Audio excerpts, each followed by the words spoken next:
Hey guys, tonight we slip into a space where you're already half asleep yet somehow wide awake, drifting through your room as if it's a museum of all the choices you swear don't matter. You move past your door, your fingertips grazing its edge, and for a second it feels like the wood itself sighs with you. The shadows stretch long, the air settles soft, and you get that tiny flicker of awareness, the one that whispers you probably won't survive this sleep routine, anyway. So, before you get comfortable, take a moment to like the video and subscribe, but only if you genuinely enjoy what I do here. And go ahead, tell me your location and your local time down in the comments. I love seeing the map of where you all are listening from. Now, dim the lights, maybe turn on a fan for that soft background hum, and let's ease into tonight's journey together. You wander toward your bed like it's an old friend you keep betraying without realizing it. Your toes sink into the carpet a little too deep, the way they do when you're exhausted but pretending you're not. And in this quiet shuffle you're making, every tiny mistake you usually brush off starts tapping on your shoulder. The mismatched routines, the half-hearted habits, the shortcuts you swear don't matter, yeah, those. You drift as though you're walking through the forensic evidence of your own pre-sleep crimes. You pause beside your nightstand, eyeing the mess you keep promising to deal with. The water glass with a questionable timestamp, the charging cable doing its best impression of a sleeping snake, that book you insist you will finish even though you've reread the same paragraph 14 times. You hover there, almost as if expecting the items to confess. But they don't. They just sit there, complicit, enabling. They've watched you make the same mistakes night after night, and somehow you still trust them. It's funny, the way you think your bedtime is simple. Brushing, changing, scrolling, collapsing. A tidy ritual. But you know better. Deep down, you feel the moment you start drifting wrong. It's in the way your shoulders hunch when you tell yourself, just 5 more minutes, the way your spine leans forward like it's bracing for impact. Your body knows you're sabotaging yourself. Your body has known for years. You move toward the window, peeking through the curtains as though checking for threats, even though the only real threat is your own refusal to slow down. The sky outside is deep blue fading into velvet black, the kind of stretch that used to comfort ancient travelers who navigated by the stars. You imagine them now, how they read the constellations with the kind of attention you reserve only for memes and midnight messages. A mainstream historical fact slips into your thoughts. Sailors during the age of exploration relied on Polaris as their anchor in the sky, using its steady position to orient themselves during long, disorienting nights. You picture them exhausted, drifting across oceans, battling storms, and yet somehow knowing where they were better than you know where you are when you wake up at 3 a.m. wondering why your left leg is asleep and your phone is missing under the sheets. You drift back from the window, letting the curtain fall like an exhale. The room returns to its dim hush. Your breath's slow, but not in the calm, meditative way you saw in that one video you definitely didn't finish. No, this is the breath of someone teetering on the edge of sleep but refusing to dive. You feel your chest rise and fall like a confused metronome, uneven in its rhythm. And here's where the quirky detail sneaks in, because you, unlike most people, have a habit of doing a full 360 check of the room before you let yourself relax. You walk around your bed, your fingers brushing random objects like you're diffusing some kind of sleepy bomb. You adjust your blanket, then adjust it again because the universe apparently hinges on its symmetry. You check the charging cable a second time, even though you know it's plugged in. It's a little ritual you invented, though you pretend you didn't. A sleepy superstition. Maybe even a protective charm. Scholars still argue whether these personal bedtime quirks evolved from ancient safeguarding behaviors or if you're just a little extra. Your footsteps soften as you return to the center of the room, standing at that awkward moment when you're not sure if you should sit or stretch or lie down or panic about tomorrow. The quiet presses in gently, like a weighted blanket you didn't ask for but can't push off. You tilt your head, listening to a sound you can't quite name. The soft hum of the fan, the whispering air vent, the ghost of your own overthinking. And the overthinking, oh, it loves this moment. It thrives here. You feel the familiar spark at the edge of your mind, the one that says, hey. Hey, quick question. You know that thing you said earlier today? The one no one cares about. Let's analyze it. You close your eyes, trying to resist the tug, but your brain is already pulling out the chalkboard, ready for a full lecture. You sigh. This is the first dangerous mistake you make every night, giving the spiral permission.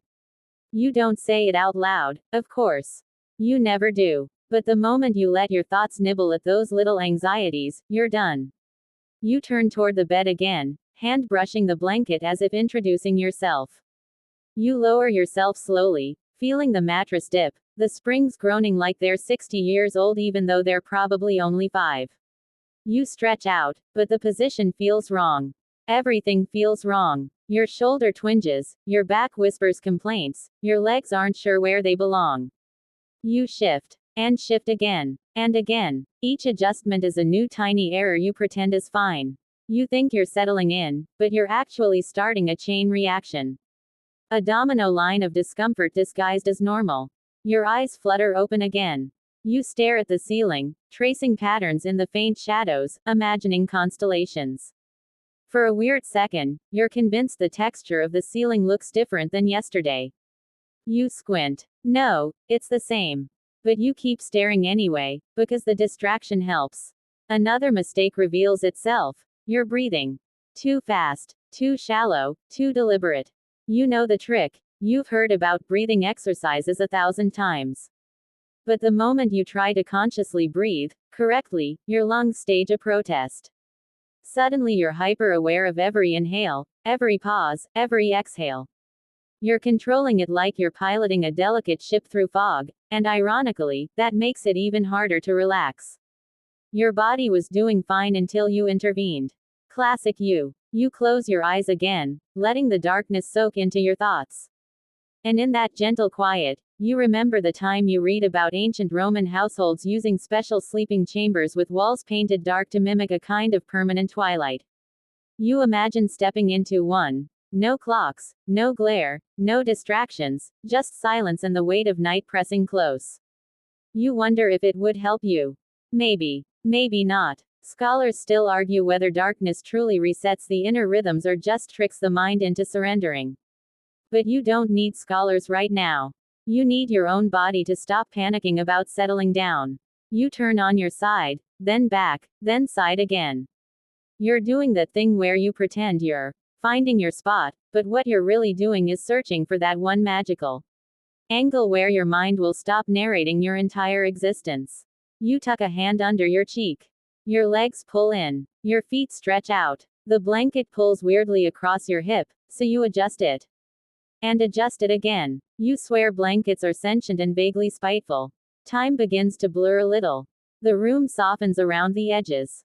You hear the fan's steady hum, a sound that's been with you for so many nights it feels like a roommate. You let your eyes drift half open, then half closed, that in-between stage where consciousness feels like it's slipping in and out like waves on a quiet shoreline. Your thoughts hover. You think about tomorrow, then forget. You think about a person you haven't seen in years, then lose the thread. You think about whether you locked the door. You think about brushing your teeth. You think about brushing your teeth again, even though you already did. Maybe. Probably. Hopefully. And in this entire slow-motion drift, you realize the truth. Your night doesn't fall apart because of one big catastrophic mistake. It fractures one tiny choice at a time. A bad angle here. A distracting thought there. A half sip of water. A glance at the wrong object. A breath out of rhythm. A lingering worry. A twitch in your shoulder. A vague annoyance about the tag on your pillowcase. You stack them like a tower, wobbling quietly in the dark. But tonight, you're noticing. Tonight, you're drifting with your eyes not just open, but aware. And even if you always make these same errors, there's something soothing in recognizing them, like acknowledging the monsters under the bed so they stop needing your fear. You feel the mattress cradle you a little deeper. You shift one last time, the kind of shift that feels like surrender. You let the hum of the fan steady you. Your chest rises, then falls. And for the first time all night, it feels natural. You drift. Not perfectly, not gracefully, but intentionally. You hover at the edge of your bed for a moment, feeling the slow thump of your heartbeat settling into something lazier, softer. But before you can really sink into that feeling, you catch yourself drifting toward the little rituals you keep defending as helpful. You know the ones, the routines you swear are saving your sleep, even though, if we're being honest, they're basically just cozy traps. You wander across the room again, your steps quiet, your mind whispering its usual justification. These things relax you. But tonight, you're watching yourself with that same raised eyebrow you gave the weather forecast earlier when it promised perfect sleeping weather. Sure, your hand reaches toward that familiar object on your dresser, your nighttime essential. Maybe it's the essential oil roller you always forget to roll, or the sleep tea you only drink if you're already awake long enough to remember it exists, or that old hoodie you romanticize because you wore it during one good nap 3 years ago. You pick it up with dramatic care, as if this tiny ritual has the power to bless the whole night ahead. But even as you do, your brain mutters, "You really think this helps, don't you?" You move toward the mirror next, catching the faint reflection of yourself in the dim light. Your eyelids look heavier than your soul on a Monday morning, and yet instead of going straight to bed like a rational human being, you start adjusting your hair. Not because anyone's watching, but because it's part of your pre-sleep, wind-down routine. A routine that, if you squint, looks suspiciously like procrastination dressed in cozy pajamas. You lean closer to the mirror, inspecting the face staring back at you. You dab under your eyes, touch your cheek, maybe tilt your head like you're posing for a sleepy portrait. And then, you do it. The ritual. The one you're convinced has magical effects even though deep down you know it changes exactly nothing. You say something to yourself. A little mantra, a quiet pep talk, a muttered complaint, or maybe a promise like, "Tonight I'll fall asleep fast." You say it every night, and every night it has the accuracy of a weather app predicting sunshine during a hurricane. You wander away from the mirror, rubbing your hands together the way people do in documentaries right before things go terribly wrong. Your fingers graze your shelves, your eyes scanning over the comforting little knickknacks you've collected, tiny objects you claim help you sleep because they calm your brain. A candle you never light. A book you keep near your bed as if it's a protective talisman. A small souvenir from a place you barely remember visiting. These things don't actually affect your sleep, but you've convinced yourself they do, the same way people in the Middle Ages believed amulets could protect them from nightmares. Speaking of history, here comes your mandatory historical moment drifting into the room like a professor who refuses to be ignored. There's a fact you once came across. In medieval Europe, people believed that certain herbs, like lavender and chamomile, could ward off evil dreams and even malevolent spirits. They'd stuff them under pillows, tie them above doorways, or mix them into little pouches to keep by their beds. You picture a medieval villager tucking a sprig of lavender next to their straw-stuffed mattress, absolutely convinced it would guard them against whatever lurked in the dark. And in some strange way, you relate. Your bedside objects are the modern version, little charms that give you a comforting illusion of control, even if their actual impact is questionable at best. Scholars still argue whether these medieval rituals genuinely shaped sleep quality or simply gave people a sense of psychological comfort that felt like better rest. You drift toward your nightstand again, fingers brushing the lamp. You hesitate. You know this part of your routine well, the timed lamp ritual. You dim the light, then brighten it, then dim it again until you find the perfect glow, the one that's somehow different every night. You swear you can feel the exact right setting in your bones, but tonight your bones are suspiciously silent. Maybe they're tired of the drama. The lamp settles into a warm amber tone, spreading soft light across your sheets. It looks soothing, peaceful, the kind of lighting that makes influencers take aesthetic nighttime photos. You stare at it, convinced this gentle glow is part of what helps you wind down. But the truth is, this is one of those rituals that feels comforting in the moment while secretly tricking your brain into thinking it's still daytime. A cozy, sleepy betrayal. You slide your fingers along the spine of your nightbook next, the same book you've been reading for months. You crack it open to a random page you don't recognize, which is a sign you've never actually made it this far. You read a few lines, your eyes slowing, your brain desperately trying to follow the sentences even though the words feel like they're dissolving. You convince yourself that reading helps you fall asleep, and sure, it can.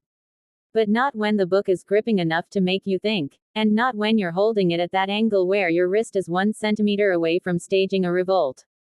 But you keep reading anyway, not because you're invested, but because it's part of the routine. You know the pattern. You'll get through maybe 3 sentences before your eyes glaze over. Then you'll reread the same 3 sentences. Then once more, for luck. You'll pretend it's productive, but you're not fooling anyone, not even yourself.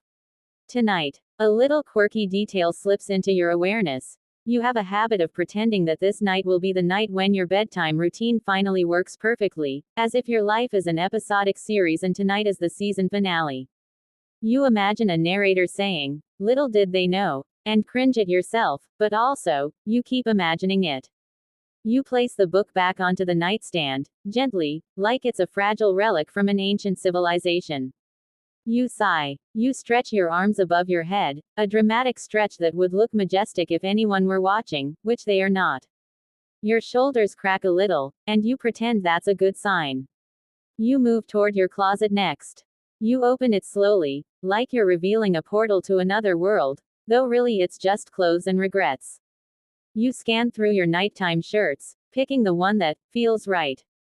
This is another ritual you've convinced yourself matters, as if choosing the wrong shirt will anger the sleep gods.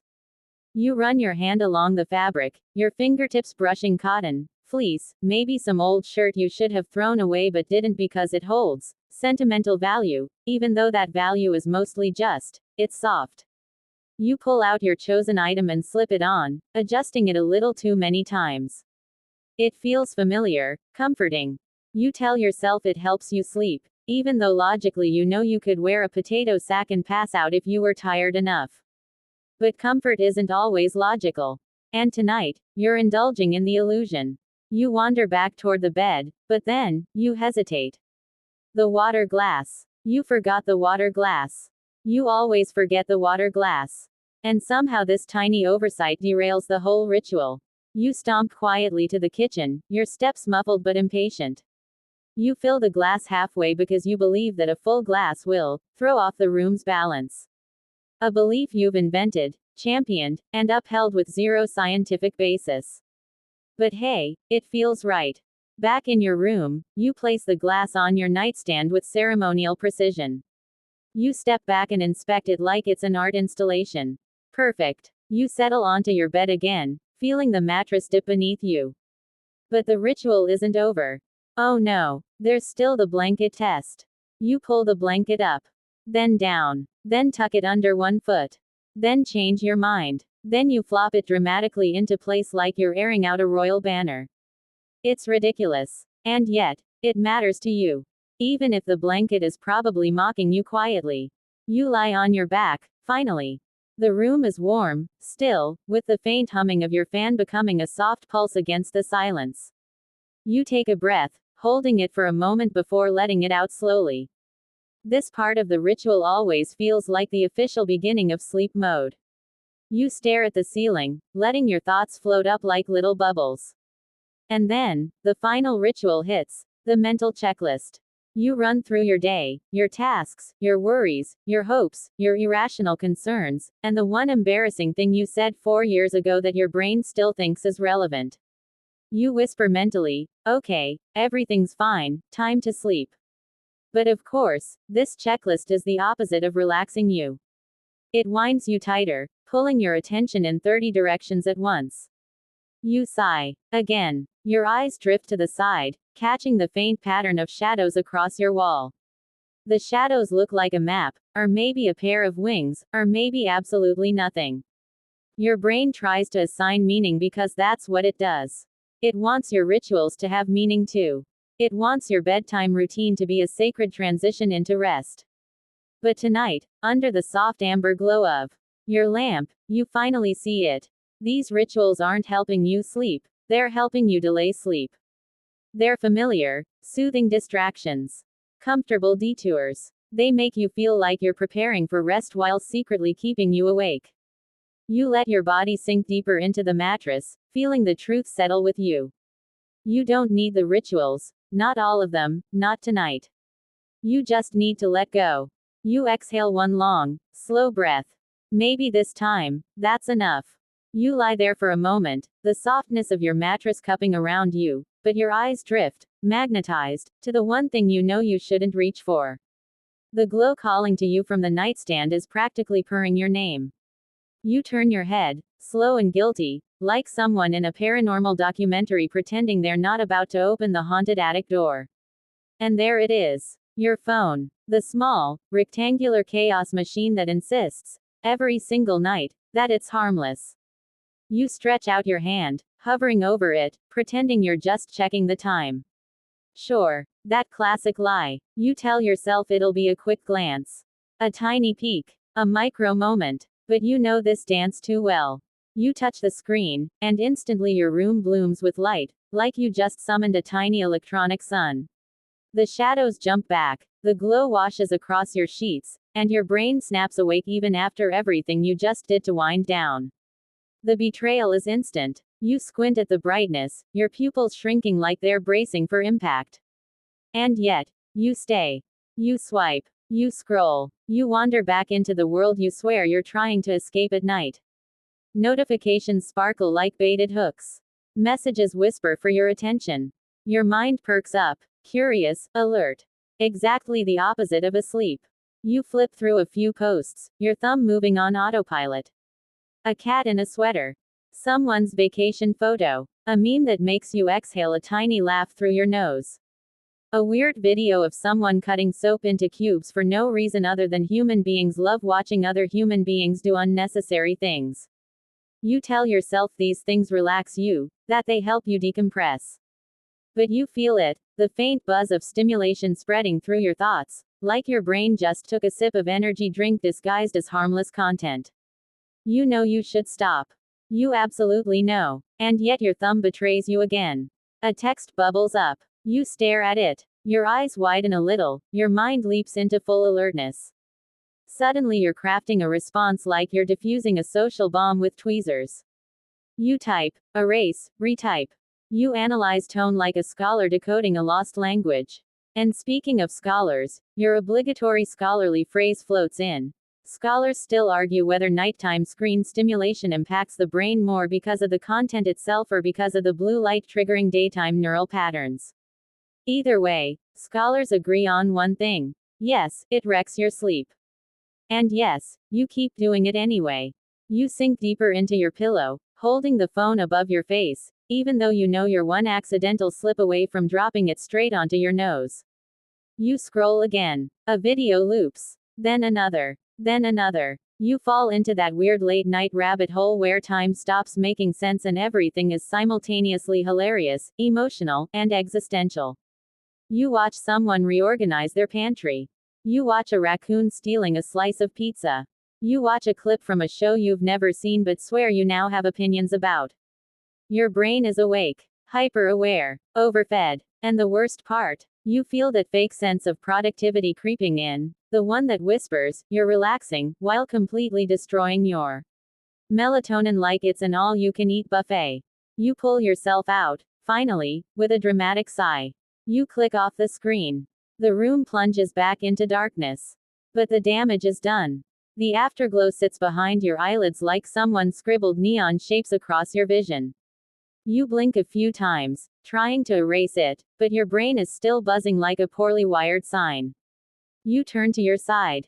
You adjust your blanket. You close your eyes. And of course, you replay everything you just consumed. That raccoon. That text. That one meme. That weird pantry. You didn't mean to memorize them. You didn't want to. But your brain absorbed them anyway, like a clingy sponge. Your breathing wobbles a little. Not from stress. Just from the sudden shift from high stim to quiet darkness. You can feel the mental residue spreading. Concentration splintering. Calm wobbling. Your body is ready for sleep, but your mind is in line at a theme park. You flip onto your back, staring at the ceiling. The screen glow left a haze. You chase the fading afterimage, watching it dissolve into nothing. But the thoughts won't dissolve. Not yet. You exhale slowly. Then again. You try to sink into the mattress, but your mind is replaying something random, like that clip of the medieval scholar reading by candlelight from a documentary you once watched. A spark of history enters your thoughts without warning. Ancient scribes in Mesopotamia used clay tablets, and reading them at night by lamplight required such intense focus that it kept their minds awake for hours. You smile, because honestly, you're not that different. Your clay tablet is just shinier. You roll onto your side again, curling slightly, like that'll coax your brain into slowing down. But your hand reaches out, instinctively, for the phone again, even though you know better. You stop yourself just in time. Barely. Your fingertips hover above the nightstand, and you stare at the device like it's a villain in a fantasy movie trying to lure you with power. You whisper mentally, "Number. Not again." But then your brain plays another trick. It pretends it's a good idea to check one more thing. Maybe the weather, or your alarms, or that one message you forgot to answer. Or maybe you convince yourself that looking at something soothing, a sleep video, a calming photo, will help you unwind. A familiar self-deception. You reach halfway toward the phone, then freeze. You narrow your eyes. You know this move. You invented this move. This is ritual sabotage level 9000. You pull your hand back slowly, like you're disarming yourself. You turn away from the nightstand completely. Face the other direction. Good. Smart. But even then, you can feel the phone behind you. Like a little presence. Watching. Calling. Glowing faintly in your imagination like a dangerous lighthouse. You squeeze your eyes shut. You try to breathe evenly. You try not to think about the notifications gathering like digital dust bunnies. The room feels darker now, quieter, softer. You sink deeper into your pillow, letting the fabric cradle your cheek. Your breaths become longer, each exhale a slow slide. And yet, the edges of your thoughts still shimmer with that screen glow. You're not fully here, not fully resting, not fully shutting down. You open your eyes again, staring into the darkness. Your ceiling is barely visible, just soft outlines and vague shapes. You sigh, feeling the weight of your phone's gravitational pull. This is the mistake you make every night, believing you can control the screen instead of it controlling you. You reach out to your blanket, pulling it closer. You nestle into the warmth, trying once again to coax yourself into drifting. A gentle breeze from the fan brushes your hair. The room hums with sleepy quiet. You exhale, surrendering a bit more. The phone stays silent. You breathe again. You don't reach for it this time. And finally, slowly, you feel your mind starting to dim like a screen powering down, easing into the quiet you've been chasing all along. You sink a little deeper into the mattress, thinking, hoping, that the worst distractions of the night are behind you. But as your arms settle, your head nudges forward just a fraction, and suddenly you feel it. The betrayal waiting beneath your cheek. The silent, treacherous fluff that claims to love you but absolutely does not. Your pillow. You lift your head the tiniest bit, and the pillow seems to flatten under pressure like it's playing dead. You squint, suspicious. You've trusted this thing for years. You've defended it, traveled with it, fluffed it with loyalty worthy of a dramatic movie monologue. And yet, every night, it quietly sabotages you. You shift your cheek. The pillow bulges weirdly at the side. You shift again. Now the center sinks like quicksand. You press your hand into it, testing it, and it resists in this lazy, unhelpful way, like someone offering you a handshake using only 2 fingers. It's giving nothing. Absolutely nothing. You let your head drop again, and the pillow does that thing you hate, getting either too flat or too puffy at the same time. It's like it made a secret pact with gravity to betray you exactly when you need support. You inhale slowly, trying to stay calm, even though this one stupid rectangle of stuffing has ruined more nights than your phone ever could. You mutter in your mind, "Not tonight. Please not tonight." You grasp the pillow's edge and lift it. It slumps downward like it's melting. You shake it. You fluff it. You punch it once. Not aggressively, just with that sleep-deprived energy of, "Please cooperate." You drop it again. It looks promising for exactly half a second before it settles into its usual shape of, abstract disappointment. You lie back onto it anyway, hoping maybe this time will be different. Spoiler. It's not. Your neck tightens the second your head lands. You swallow. You shift. You lift your chin. You lower your chin. You turn your head slightly to the left, then dramatically to the right. Nothing fits. It's like the pillow is impersonating a bad mattress impressionist. You sigh, loudly, even though you're alone, because somehow that makes the betrayal feel more justified. You roll onto your side, tucking your hand beneath the pillow like you always do, even though you know this is the beginning of the downward spiral. Your hand gets squished. Your wrist bends at a weird angle. Your shoulder crunches in a way your chiropractor warned you about. You shift, and shift, and shift some more, until you're basically rearranging your entire skeleton to accommodate this traitorous fluff loaf. Then you flip onto your back again, giving the pillow another chance. And suddenly, it feels too warm. Way too warm. You flip it over instinctively.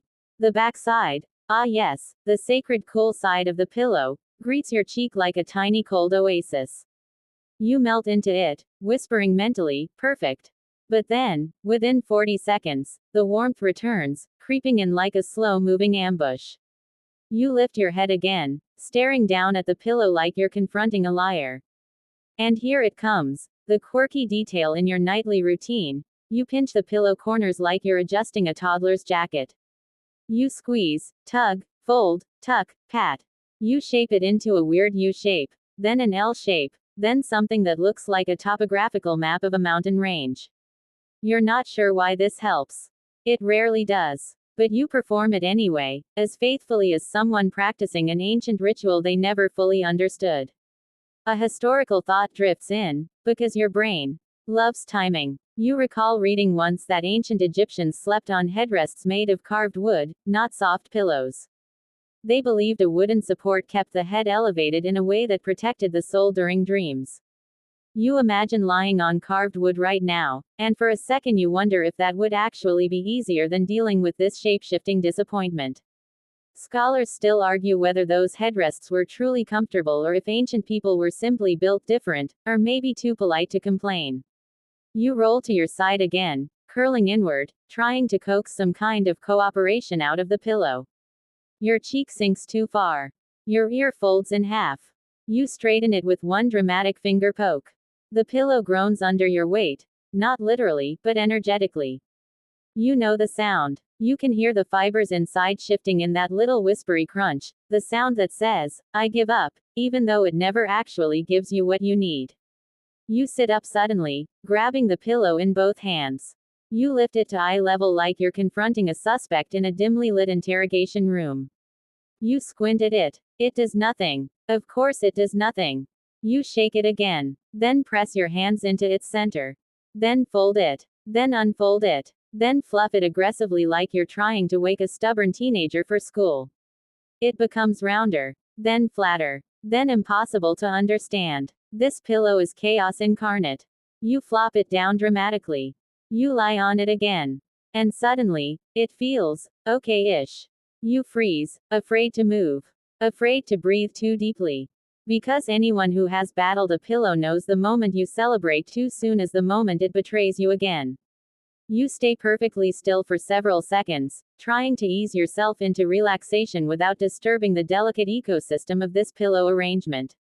Your breathing softens. Your eyes drift closed. You let your body sink just an inch deeper into the mattress, testing the moment. And then, your neck twinges. You snap your eyes open, glaring at the ceiling. Oh, it's like that, huh? You flip onto your stomach next, even though you know your lower back hates you for it. Your head turns to the side, your cheek flattening against the pillow. The pillow flattens too much, like it's trying to sink through the mattress. Your face squishes. Your airway narrows. You struggle for the perfect angle, adjusting like a cat trying to find the right sunbeam spot. Your arm slides under the pillow. Bad idea. Your shoulder whispers threats. You slide your arm out again like you're diffusing something fragile. You try bending one knee. Then the other. You shift your hips. Everything is wrong. Everything is weird. You flip onto your side again, defeated. You grab the pillow and gently but firmly karate chop the center because for some reason that makes you feel like you're doing effective work. You shape it into a valley. A nest. A cradle. A fluffy throne of comfort. You place your head into it with high hopes and incredibly low expectations. Miraculously, it works. For a second, just a second, you sigh, you nestle in deeper, and then, slowly, the pillow rearranges itself like it has a personal vendetta. You lift your head, groaning internally. You finally sit up in bed, legs crossed, holding the pillow in your lap like it's a misbehaving pet you're trying to reason with. This is your nightly mistake. Trusting the pillow. Not replacing it. Not reassessing it. Not acknowledging that maybe, just maybe, it lost its structural integrity sometime in 2017 and has been gaslighting you ever since. You flop back down, determined to win. You wedge the pillow at a diagonal angle. You tuck one corner under your shoulder. You pull the blanket around it like you're nestling a baby in a tiny pillow burrito. You lie down again, adjusting your head carefully, gently. You breathe. You settle. The pillow settles too. Finally, your head finds that perfect little nook. The perfect pressure. The perfect softness. The perfect shape. You exhale slowly, melting into the quiet. The hum of the fan brushes your ear. Your breaths lengthen. Your muscles loosen. Your eyes soften shut. For the first time tonight, the pillow isn't fighting you. You sink. You drift. Your thoughts slow into warm, syrupy swirls, thick and heavy with sleep. The room feels distant, softened, wrapped in cotton. Your cheek warms. Your arms relax. Your shoulders let go. The pillow holds you. Not perfectly, not heroically, but with just enough loyalty to get you through the moment. You feel your breathing settle into a rhythm, each inhale a smooth tide, each exhale a soft release. And finally, you sense yourself slipping, gently, toward the quiet edges of rest. The pillow didn't win. You didn't win. You just, finally, retreated together. You drift in that delicate half-surrender, your cheek still pressed to your temporarily cooperative pillow, when another subtle discomfort ripples up from somewhere deeper, quiet at first, almost ignorable. Then it swells just enough to remind you, your breathing is wrong. Not dramatic, not alarming, just off. Slightly crooked, mildly inconvenient, like a zipper stuck halfway. One of those tiny misalignments that you pretend isn't happening until your entire chest feels like it's politely protesting. You inhale again, trying to ease into a slow, sleepy rhythm, but your breath snags a little at the top. Not painfully, not loudly, just enough to remind you that your lungs and your brain are not currently communicating. You exhale, longer than necessary, like you're auditioning for an ASMR channel you definitely didn't sign up for. And once again, your breath wobbles. It's uneven, too shallow, too deliberate, too aware of itself. There it is, the next nightly mistake waiting to ambush you, the breaths you waste. You shift slightly, adjusting the angle of your body as if that alone will fix your respiratory chaos. Your ribs tighten, your chest expands, and you try again. Inhale, hold, exhale. You try to mimic the slow, steady breathing patterns you've seen in those fall asleep in 30 seconds videos, but your body reacts like it's being micromanaged. Your lungs suddenly feel like dramatic actors who forgot their lines. You inhale too deep. It feels forced. You inhale too short. It feels pointless. You overthink it completely. Your mind whispers, why can't you just breathe normally? You literally do it all day. But nighttime breathing, whole different sport. You flip onto your back, hoping gravity will help. It doesn't. Your chest rises unevenly. Your throat tightens a little because now you're thinking about your breathing, and thinking about your breathing is the fastest way to ruin your breathing. You sigh, another wobble, and that only makes you more aware of the whole situation. Fantastic. You adjust your head position. Slightly up, slightly left, slightly down. Your breath changes with each micro movement like a sensitive wind instrument controlled by someone with zero musical talent. Inhale, pause, exhale, overthink, repeat. You shift again, trying to lie on your right side. Better, maybe, but now your shoulder feels weird. Your neck stretches a little too far. Your ribs compress. You take another breath, and it catches awkwardly, like your lungs are shrugging at the whole process. You flip to your left side. But now your blanket tugs oddly at your chest, and the airflow feels off again. Too warm, too soft, too restricted. You loosen the blanket, and suddenly you feel a chill graze your arm. disturbing the rhythm again. You think about breathing manually now, every inhale requiring conscious input, like you're operating your lungs with a janky remote control. You whisper mentally, "This is ridiculous." But the breaths still feel weird. If someone walked in right now and watched you, they'd think you were rehearsing for some experimental theater role titled, Confused Air Mammal. You exhale slowly, mouth slightly open. That's when the dryness hits. Your tongue feels desert-level parched. You close your mouth again, trying nasal breathing. It feels better for 2 seconds before your nostril airflow feels unbalanced, like one side is dominating the other. You sniff. Too loud, too sharp, too intentional. You try again. Still weird. You sigh. Again. Always sighing. Your mind does that thing where it reaches for a random historical fact, and sure enough, here it comes drifting in like an old scholar entering a candlelit library. Ancient yogic traditions believed nighttime breathing patterns could reveal the emotional temperature of the day. A slow, deep breath indicated release. A tight, uneven one signaled unresolved tension. You imagine a yogi watching you right now, stroking their beard, whispering, "Ah, yes, the classic chaotic lung." Scholars still argue whether these interpretations were physiological wisdom or poetic overreach, but honestly, tonight, you take either. You adjust your head one more time, angling your chin slightly downward. Inhale. Better. Exhale. Also better. You start to relax, just a tiny bit, into that subtle, soft rhythm. But then you swallow. A completely normal human swallow. Yet somehow it triggers your brain into breathing awareness mode again. You groan and flop your arm over your eyes, like that will shield you from your own hyperfocus. You try a different approach, thinking about something else.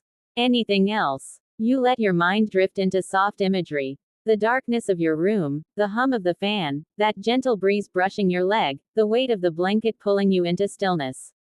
You picture a calm shoreline, waves rolling in and out in slow motion. You match your breathing to the waves.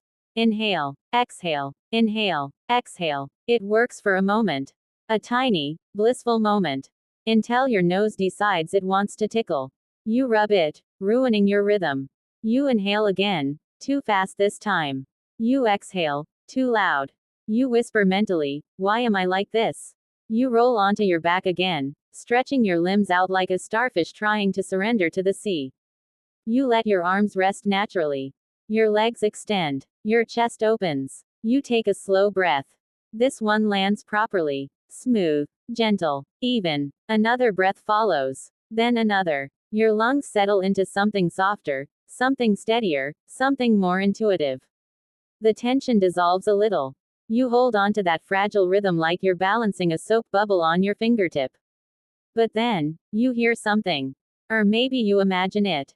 A tiny airflow wobble in your nose.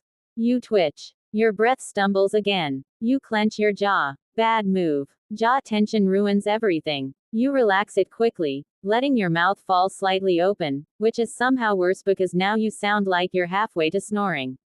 You roll over again, pulling your knees closer to your chest. You tuck the blanket under your chin. And finally, the breathing starts to settle on its own. Not because you're forcing it, but because you're too tired to keep micromanaging it. Your lungs take over again.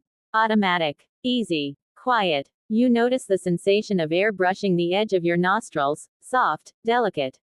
You feel your chest rising and falling, gentle and rhythmic. Your shoulders loosen. Your neck relaxes. Your rib cage expands without protest. Your mind begins to drift. Not far, just enough to blur the edges of awareness. The room softens. The darkness becomes a blanket. Your breaths turn into tiny waves, washing through you, each one smoothing out whatever tension is left.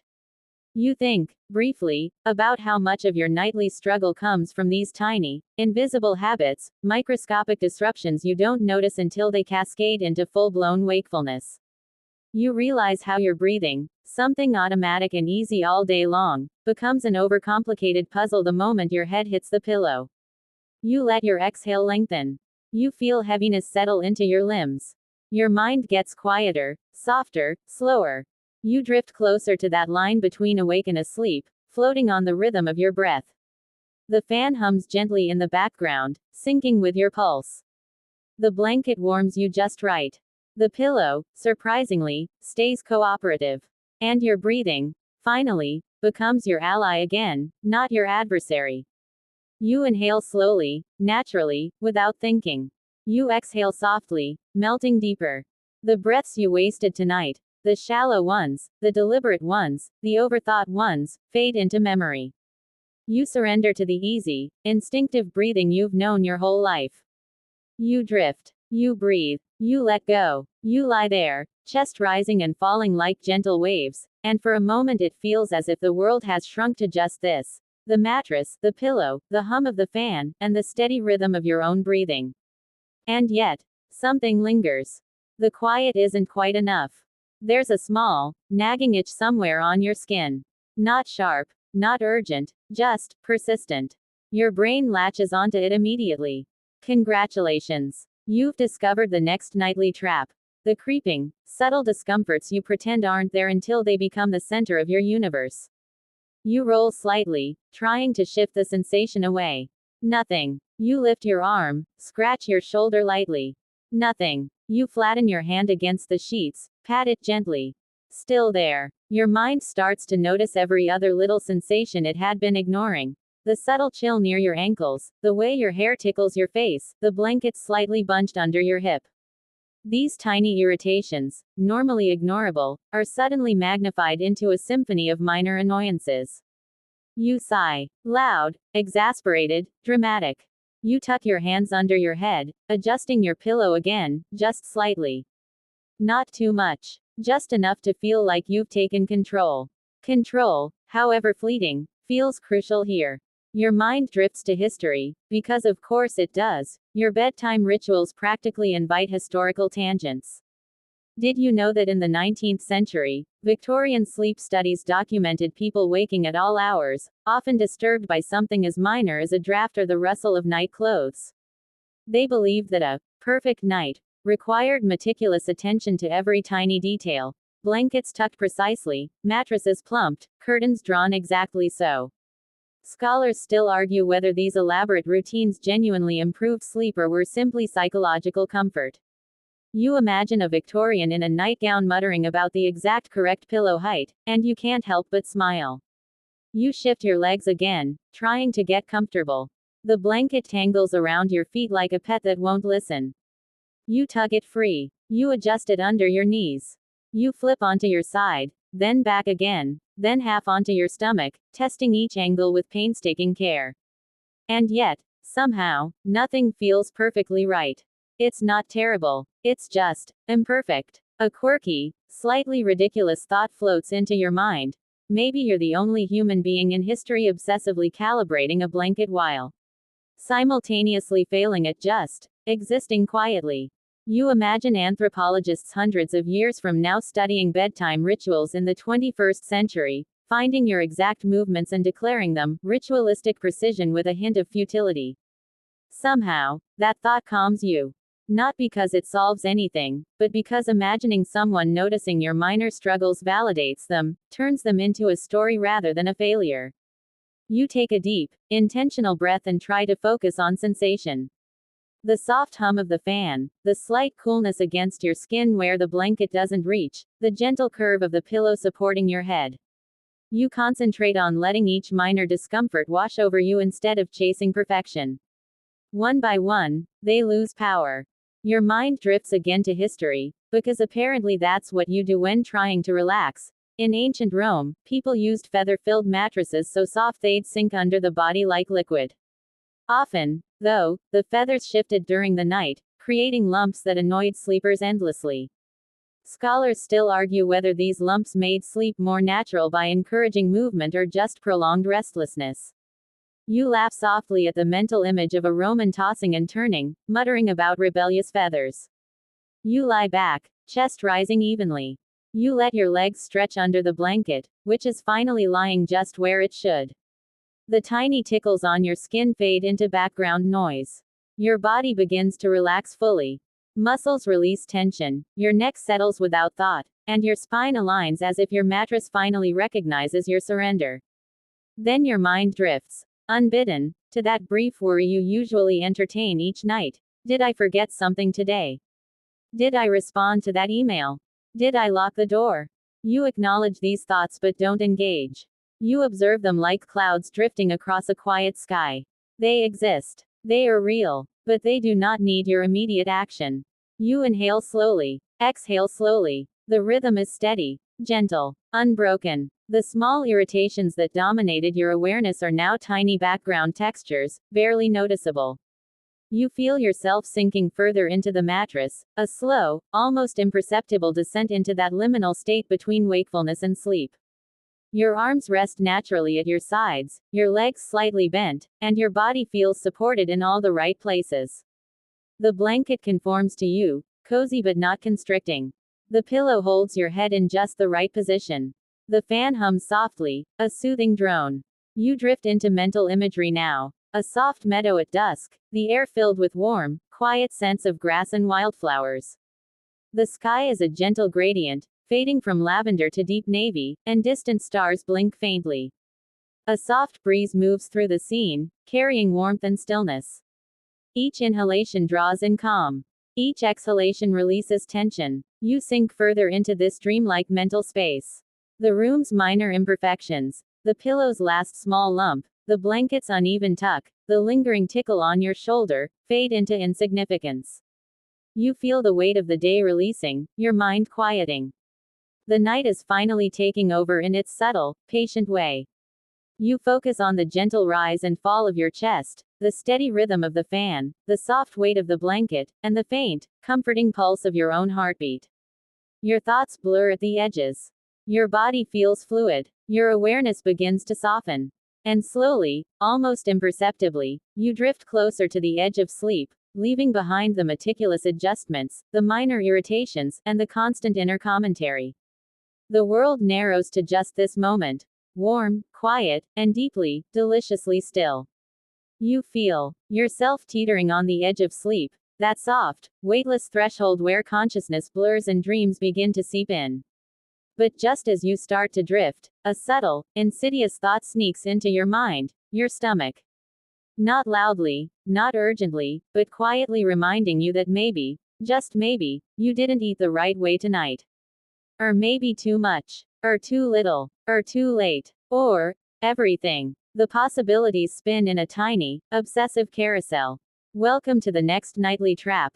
Bedtime digestion anxiety. You shift slightly, propping yourself on one elbow, glancing at the faint shadows of your room.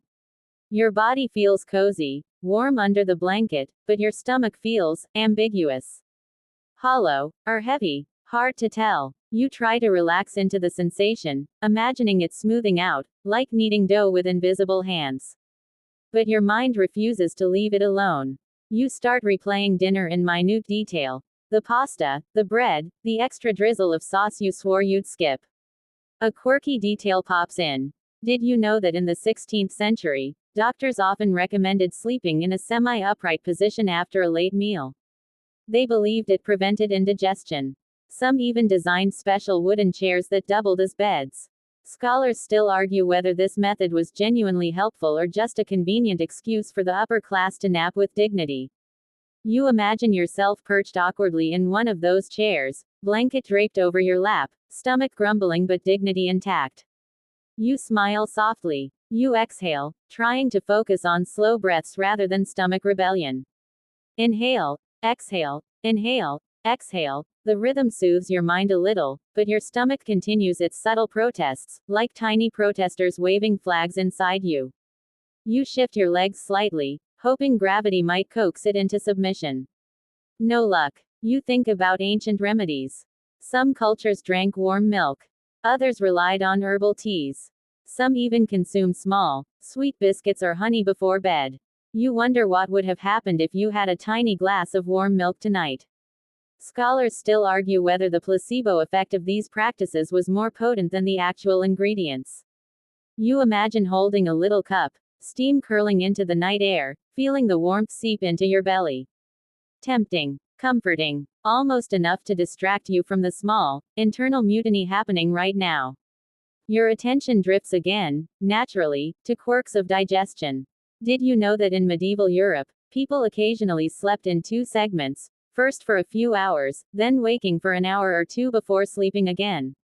Some historians suggest this pattern was partly because digestion took longer without modern cooking methods.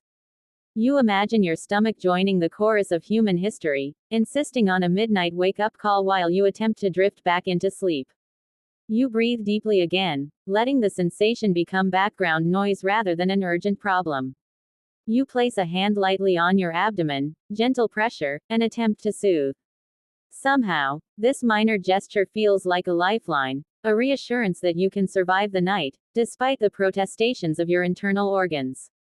You notice small micro movements of your body adjusting naturally, shoulders relaxing, legs curling slightly, hands resting easily on your blanket. Each minor shift helps your stomach settle, just enough to prevent it from becoming an overwhelming obstacle. The discomfort is still present, but less threatening. Your mind wanders further into imagery now. You imagine lying in a quiet garden at night. The air is cool but not cold, scented faintly with flowers that bloom after dusk. Tiny crickets chirp softly. A small fountain trickles somewhere in the distance, steady and predictable. Each breath you take matches the gentle rhythm of the water. Your stomach is still there, but in the soft light of your imagination, it feels small, manageable. You shift slightly onto your side, hugging your knees just a fraction closer to your chest. Gravity feels friendly now, helping rather than hindering. The blanket rests perfectly across your torso, comforting warmth seeping in. The pillow continues its gentle support, no lumps, no betrayals. A historical tidbit flits into your thoughts. In Japan, futon sleepers often experienced a similar digestive sensitivity. Thin mattresses on tatami mats demanded more precise body positioning for comfort. Some sleepless nights were attributed entirely to minor dietary missteps. Scholars still argue whether futons improved health overall or simply created a hyper-aware sleep environment. You smile faintly, feeling oddly connected to these long-ago sleepers who also battled the subtle tyranny of their own digestion. You focus on your breath again, matching each inhale to a gentle expansion in your abdomen, each exhale to a soft release. You are aware of your stomach, yes, but it no longer dominates your mind. Instead, it becomes another rhythm to follow, another wave to ride as you float closer to sleep. You imagine yourself drifting on a calm river, water lapping softly at the edges of a small boat. Your stomach, your breathing, the gentle hum of the fan, all merge into one gentle rhythm, guiding you slowly toward rest. The night embraces you fully, with no disturbances more severe than the minor protests of a well-fed human body. And for the first time tonight, your mind allows a fleeting thought. Maybe the world can wait. Maybe your stomach can wait. Maybe sleep is finally possible. You sink further into the mattress, letting the warmth, the darkness, the subtle rhythms cradle you gently. You exhale. Longer. Smoother. Your abdomen softens. Your muscles relax completely. Your mind drifts. And finally, you feel yourself beginning to cross the threshold, sleep edging closer with every rhythmic breath. You drift in that twilight state, caught somewhere between wakefulness and dreams, when a new sensation makes its subtle, insistent presence known. Your legs feel restless. Not painful, not severe, just a soft, nagging agitation. They twitch, they shift, they demand attention. Welcome to the next nightly pitfall, the restless leg phenomenon. You lie still, hoping it's temporary, hoping it's imagination. But your calves twitch involuntarily, small jerks that ripple up your thighs, like tiny invisible dancers practicing pirouettes without your consent. You flex your ankles once, twice, and still it persists. You stretch your legs, pulling them toward your chest, then extend them fully. You rotate your feet. You wiggle your toes. Each movement brings fleeting relief, then the restlessness returns, subtle and mocking. You sigh softly, muttering under your breath, though only in thought, that legs can be surprisingly dramatic. A historical aside drifts into your awareness. In medieval Europe, restless nights were often attributed to supernatural causes, wandering spirits or minor curses. People would sometimes tie herbs to their limbs or place talismans under their pillows in the hopes of easing these mysterious nighttime spasms. Scholars still argue whether these rituals had any effect on the body or merely comforted the anxious mind. You imagine a medieval sleeper contorting in a feather mattress, praying to an unknown entity for relief.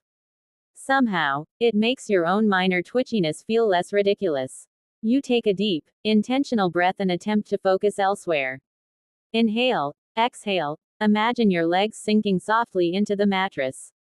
The fibers embrace them gently, cushioning, cradling. You picture roots growing from your heels into the mattress, anchoring you to calm. For a moment, it helps. Your legs stop jerking, if only slightly. But then the sensation returns, tiny and deliberate, like your muscles remember they are supposed to be annoying at precisely this moment. You flex again, relax again, trying different angles. You fold your knees slightly, then straighten.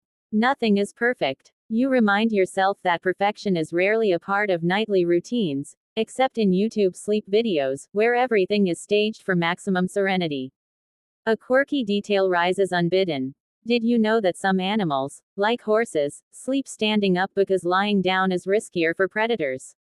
You imagine yourself as a small, domesticated human-horse hybrid, pacing silently through a field instead of lying on a mattress, twitching in frustration. It's ridiculous, but it makes you smile.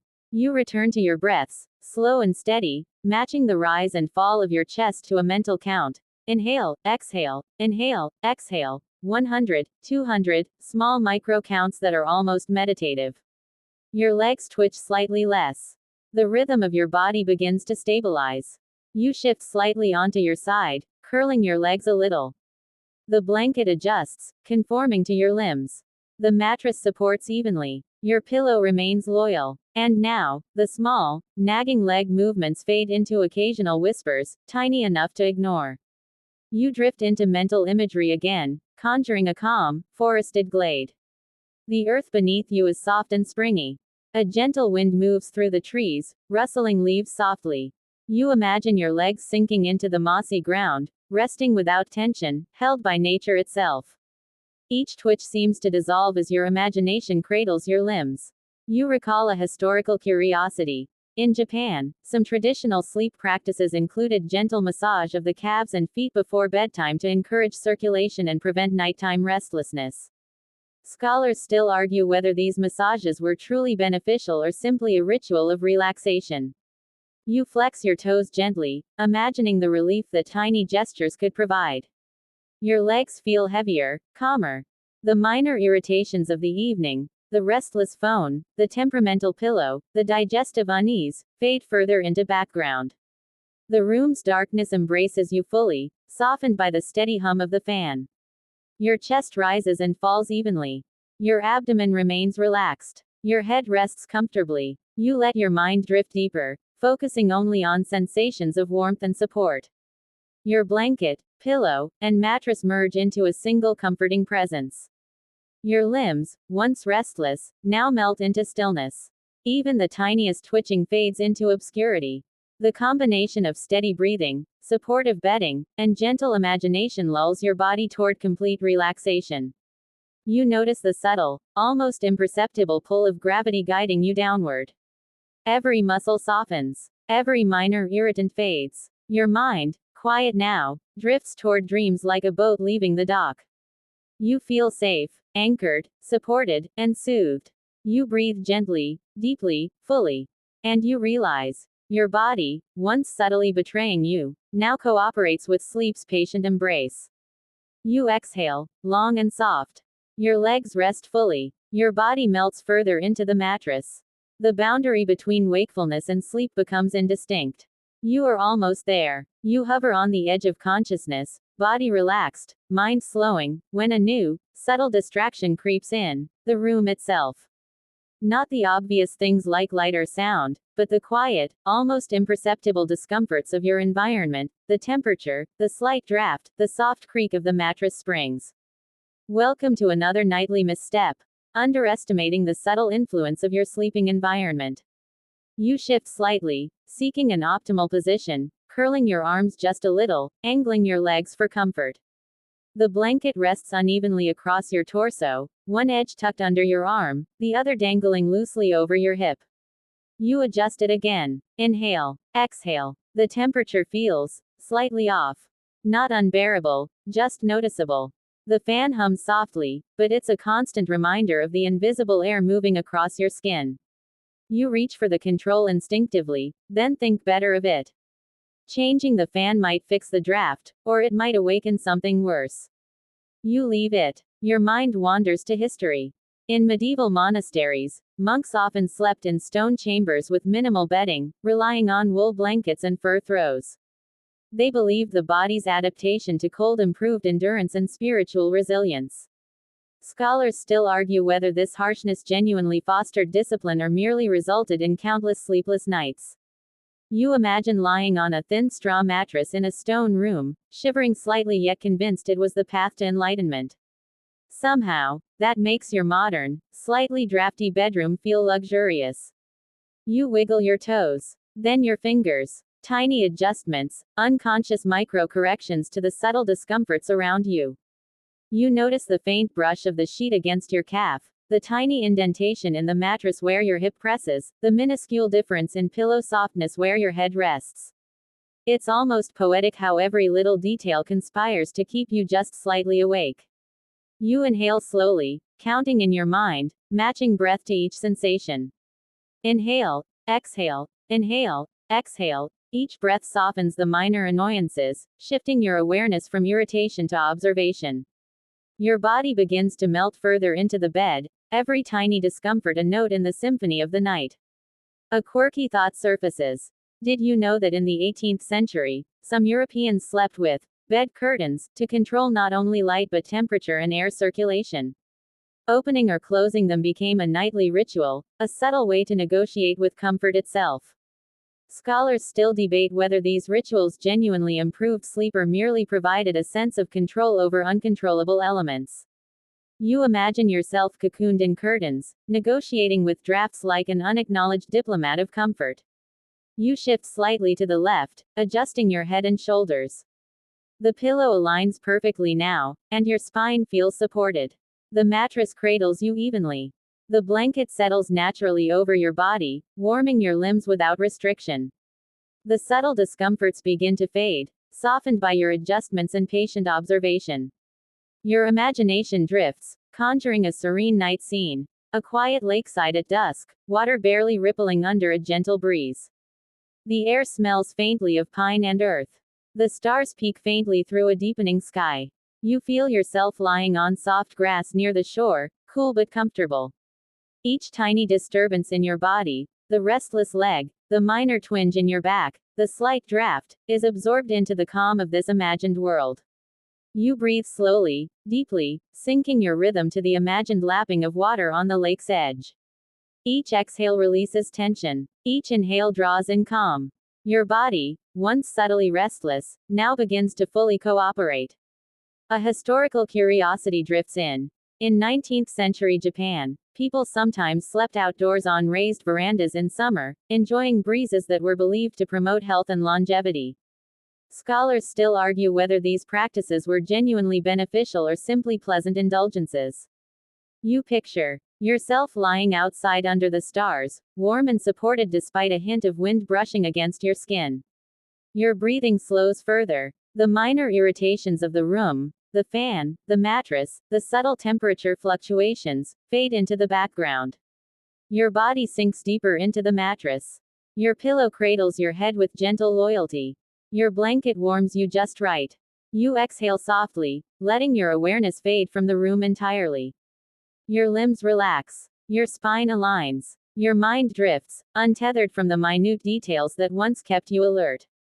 You float closer to sleep, guided by rhythm, warmth, and the comforting constancy of your surroundings.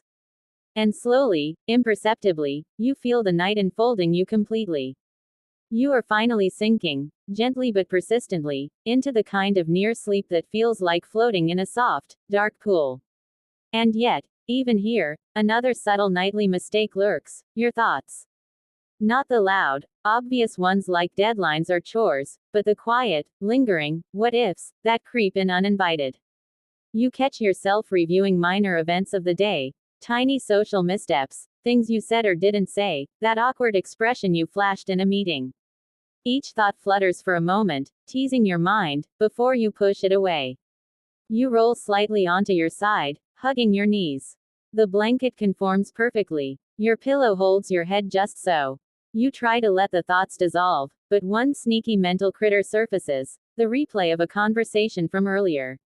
You dissect every word, tone, pause. The scenario is over, resolved long ago, but your brain is determined to revisit it.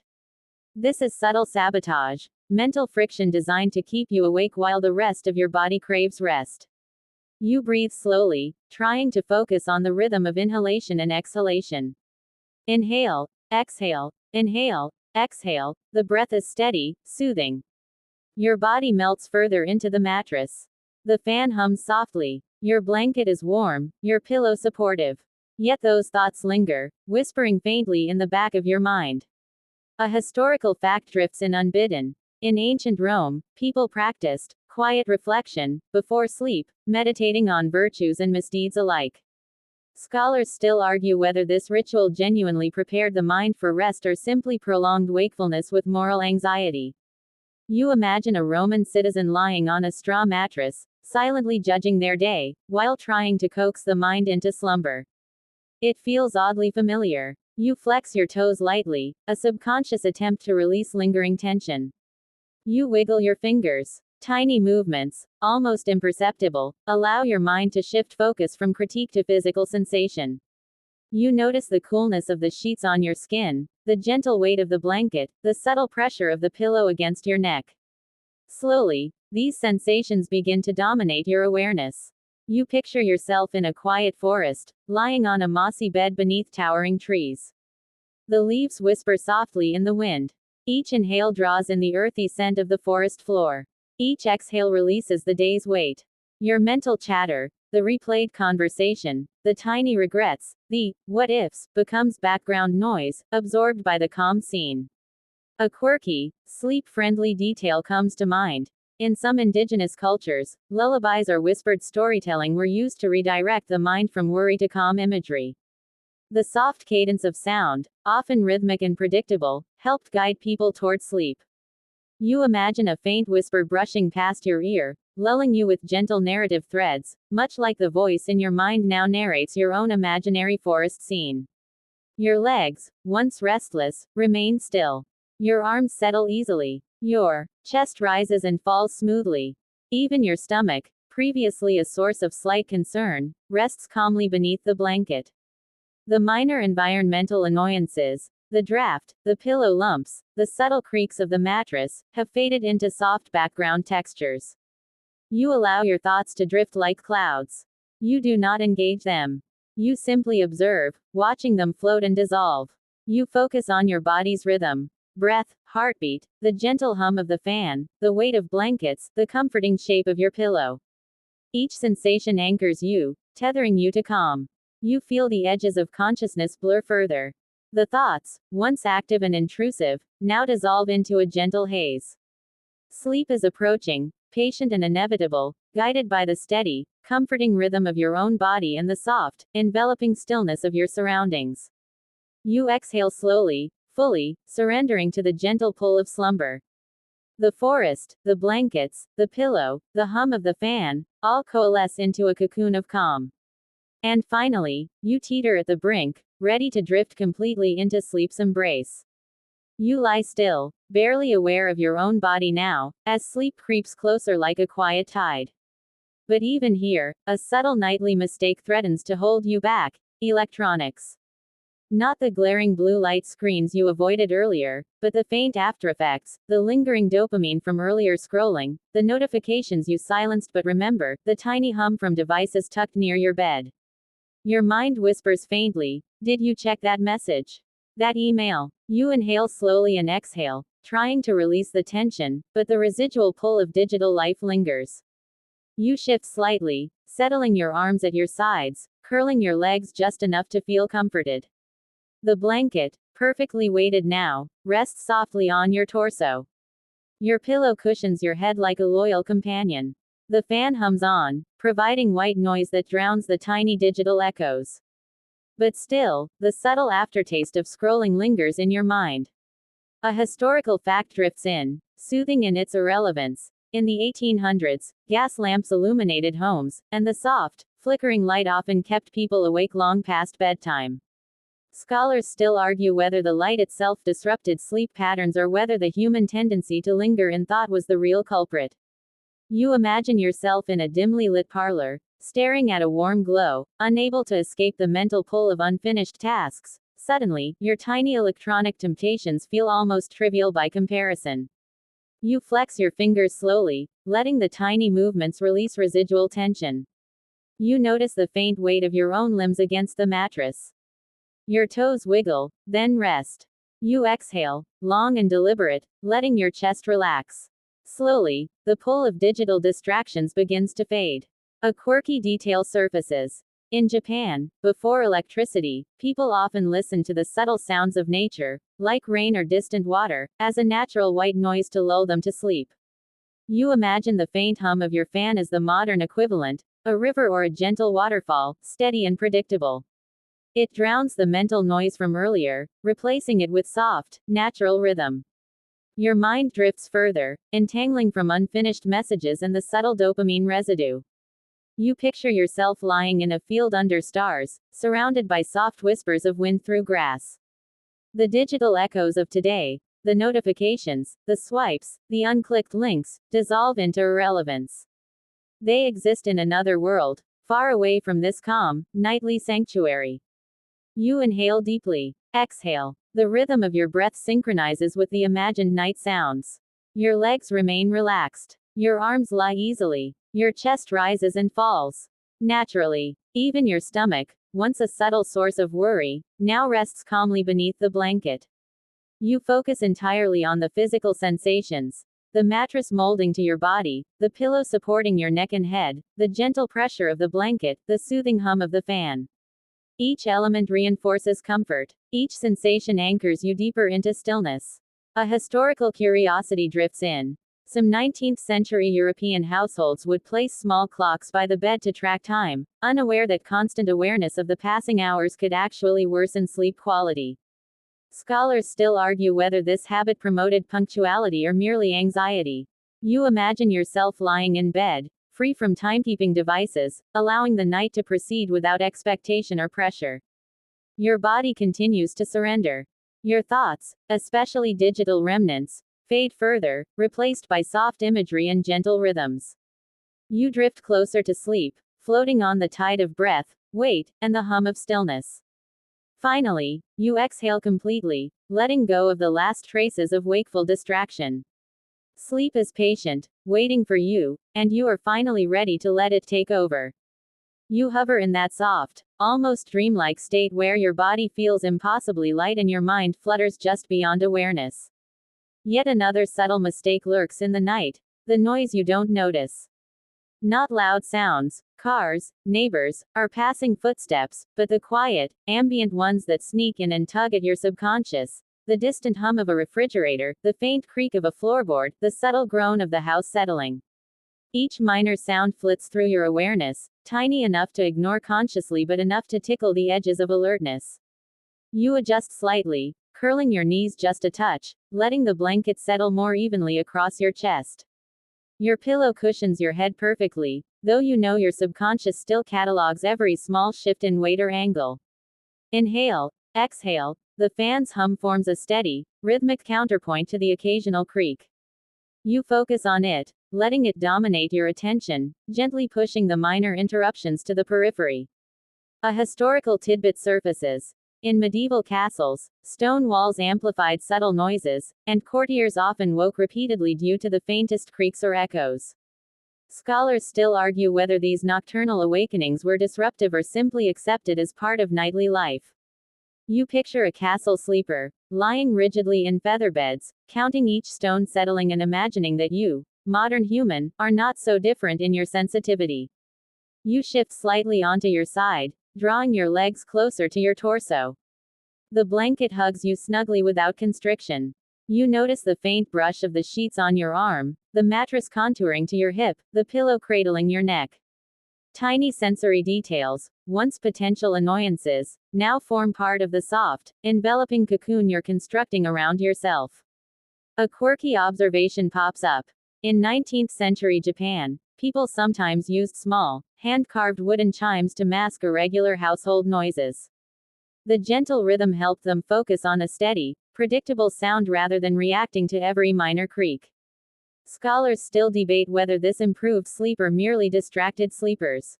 You imagine your fan as a modern equivalent, a gentle chime that pacifies the edges of awareness, making every small noise irrelevant. You inhale slowly, exhale. Each breath syncs with the hum of the fan and the imagined rhythm of distant chimes. Your legs remain still, your arms relax, your back feels perfectly supported. Even the faintest ambient interruptions dissolve into a soft, consistent backdrop, no longer capable of rousing you. Your mind drifts into imagery, conjuring a quiet meadow at night. Fireflies float lazily in the air, stars twinkle softly above, and a distant brook trickles gently. Each inhalation draws in calm. Each exhalation releases tension. Your body, once alert to the smallest distractions, now melts fully into the imagined serenity. A historical curiosity drifts in again. In Victorian England, housemaids often whispered bedtime stories to children or played soft music to counter the unpredictable noises of drafty houses. Scholars still debate whether the sound itself or the ritual of storytelling promoted restful sleep. You imagine a whisper brushing past your ear, gentle and soothing, blending with your fan's hum and the soft creaks now rendered harmless. You exhale, fully, deeply, releasing lingering alertness. Your limbs soften, spine aligns naturally, chest rises and falls in a steady rhythm. The noises of the night, once distracting, now fade into a distant, harmless texture. Your mind drifts further into half-consciousness, thoughts dissolving gently into soft imagery. You feel your body weight fully embraced by the mattress. Your pillow continues its silent support. Your blanket rests warmly, evenly, reassuringly. The night envelops you. Minor distractions, subtle irritations, even fleeting thoughts, they all fade into background silence. You are almost entirely surrendered to sleep, hovering at the threshold, aware only of calm, warmth, and rhythm. The gentle tide of rest rises to claim you fully. You lie in that hazy borderland where consciousness thins and dreams begin to stir, and yet another subtle nightly mistake makes its quiet entrance, overthinking tomorrow. Not major anxieties or crises, just the small, nagging, what-ifs, about your plans, errands, or obligations. Your mind flickers to the grocery list you haven't finalized, the email you might need to send, or that minor decision you made today that could ripple into tomorrow. Each thought is soft, almost harmless, but together, they form a slow undercurrent, tugging at the edge of sleep. You draw the blanket a little closer, feeling its warmth as it anchors you to the bed. Your pillow supports your head perfectly. You inhale, exhale, trying to sink past the mental tide. Each breath, each slow rise and fall of your chest, reminds you that the night is yours, and tomorrow can wait. A historical fact drifts in. In 18th century Europe, people often kept dream journals by their bedside, recording thoughts or plans before sleeping to clear the mind. Scholars still argue whether this practice genuinely improved sleep or simply reinforced mental vigilance. You imagine a candle flickering beside a tiny notebook, quill poised, while your own thoughts could float freely, unrecorded, yet acknowledged. Your legs curl slightly toward your chest, releasing tension. Your fingers flex lazily, then rest. Tiny adjustments help your body communicate that it is ready, that it wants to cooperate with sleep. You notice the faint pressure of the pillow beneath your head, the mattress contours supporting your spine, and the blanket's comforting weight. Slowly, these sensations take precedence over the minor currents of future planning. A quirky detail surfaces. In some Native American traditions, small, dream catchers were hung near sleeping areas to symbolically filter thoughts, keeping negative or restless ones at bay. Scholars still debate the spiritual versus psychological benefits of these devices. You imagine a tiny dream catcher hovering above your head, gently swaying, catching stray thoughts before they reach your conscious mind. You exhale, letting your awareness settle into the rhythm of your body, chest rising and falling, the gentle hum of the fan, the soft warmth of the Blanket. Your mind, once buzzing lightly with the errands and decisions of tomorrow, begins to soften. Thoughts drift like clouds, appearing briefly and dissolving without need for action. Your imagination takes you further, conjuring a quiet riverbank at night. Moonlight glints off the water's surface, barely illuminating the smooth stones. A gentle breeze moves through the trees, rustling leaves in soft whispers. Each inhalation draws in calm. Each exhalation releases tension and the remnants of mental planning. Your body aligns naturally, supported by mattress, pillow, and blanket. A historical curiosity enters. In Renaissance Italy, napping in the early evening was common, partially to balance the demands of the day and prevent worry from keeping one awake at night. Scholars still argue whether these naps improved overall sleep quality or simply shifted restlessness to a later hour. You imagine yourself slipping into a soft, evening siesta, letting minor anxieties drift harmlessly away. Your legs, once curled tightly with subtle tension, now relax fully. Your arms rest naturally at your sides. Your stomach, back, and neck release lingering tightness. Even the faint ambient noises of the room, the fan, distant traffic, subtle house creaks, fade to the background.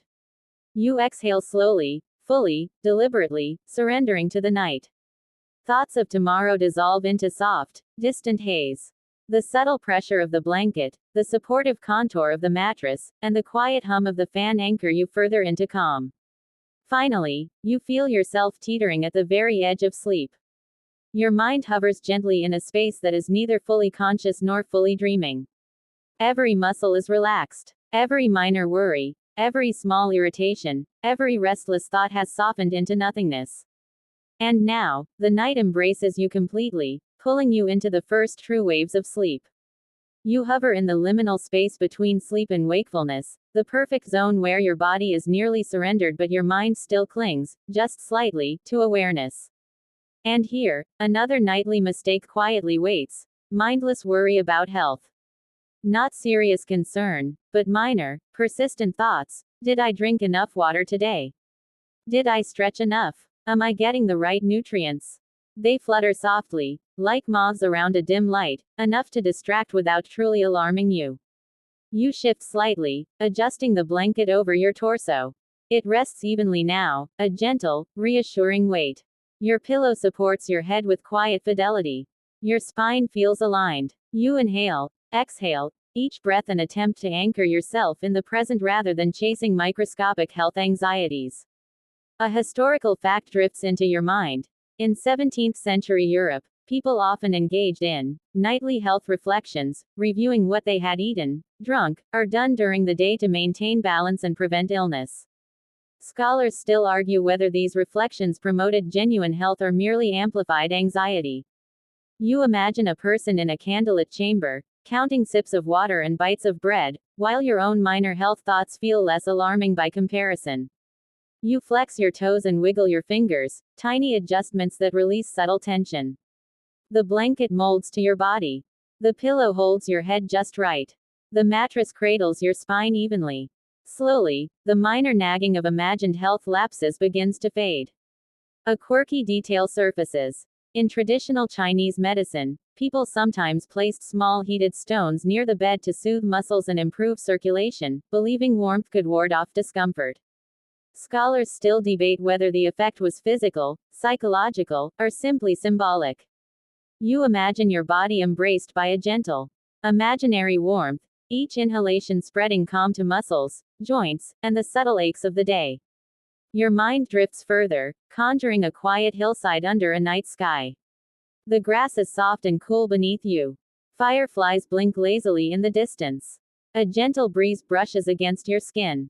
The minor worries about hydration, nutrition, and posture dissolve into the serenity of this imagined landscape. You focus on your breath, rising and falling in steady rhythm. The faint hum of the fan is a constant companion, a modern white noise harmonizing with the imagined natural sounds. The mattress, pillow, and blanket become a cocoon of calm, each sensation reinforcing relaxation. A historical curiosity drifts in again.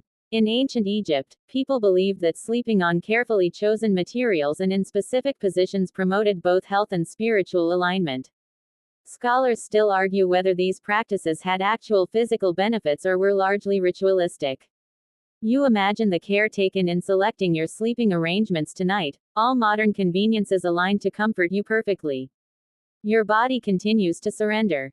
Your legs, once restless, now rest fully. Your arms lie easily at your sides.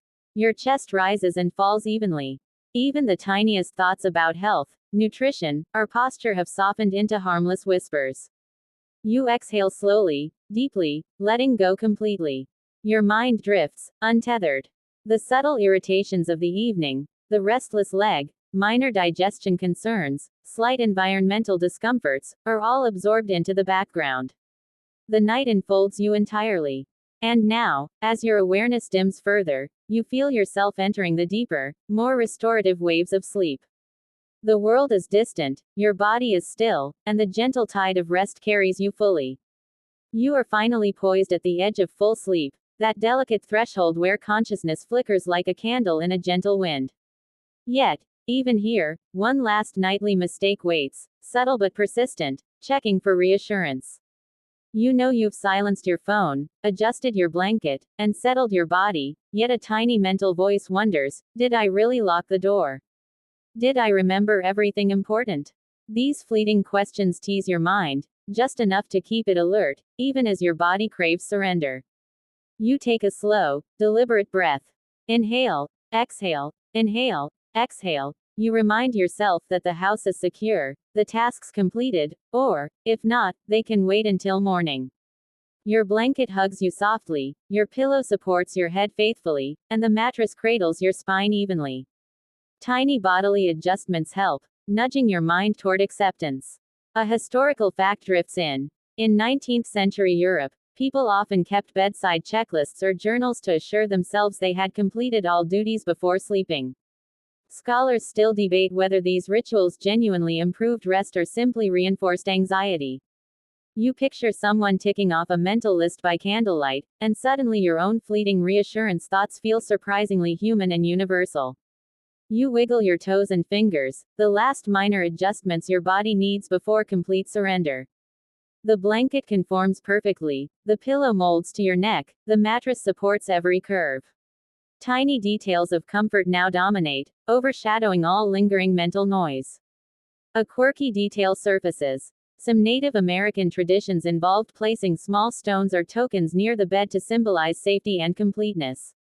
Scholars still debate whether this had actual psychological effect or functioned largely as ritual. You imagine small tokens hovering at your bedside, quietly reassuring you that all is well, your body and mind ready to rest. Your mind drifts into imagery. A quiet beach at night. Soft waves lap the shore rhythmically, stars glimmer faintly above, and a gentle breeze caresses your skin. Each inhale draws in calm, each exhale releases lingering tension. Your previous worries, the minor concerns of digestion, environment, restlessness, and future tasks, all fade into the background. You notice the subtle shifts in your body as it aligns fully with sleep. Legs rest easily, arms relaxed at your sides. Your chest rises and falls in perfect rhythm. The blanket's weight is comforting but not restrictive. The pillow supports without pressure. Your stomach, once a source of minor concern, rests quietly beneath the fabric. A historical curiosity drifts in. In ancient Rome, sleep hygiene involved quiet reflection and small comfort measures, like adjusting bedding and using gentle scents, to prepare the body and mind. Scholars still debate whether these practices had a significant effect on sleep quality or were mostly cultural habit.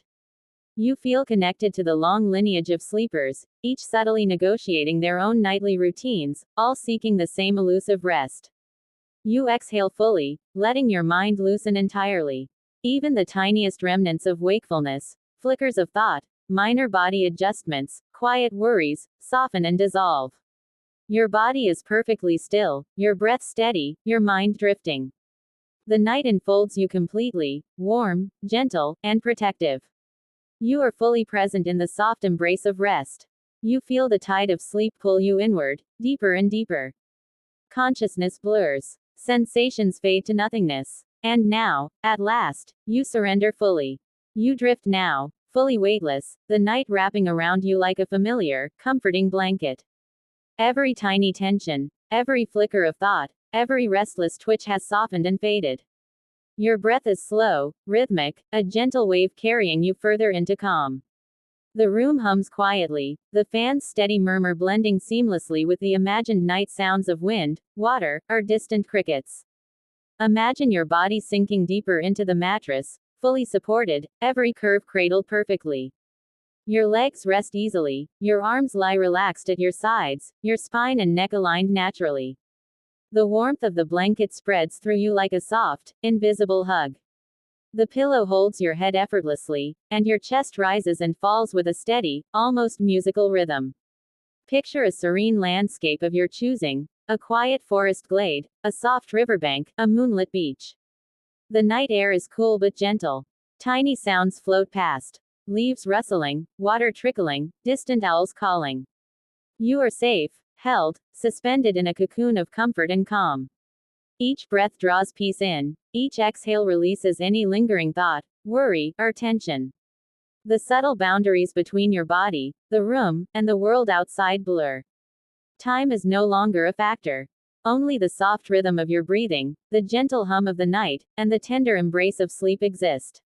Allow yourself to drift fully, letting the night carry you gently, slowly, as if on a soft, endless tide. Your mind is quiet, your body is at rest.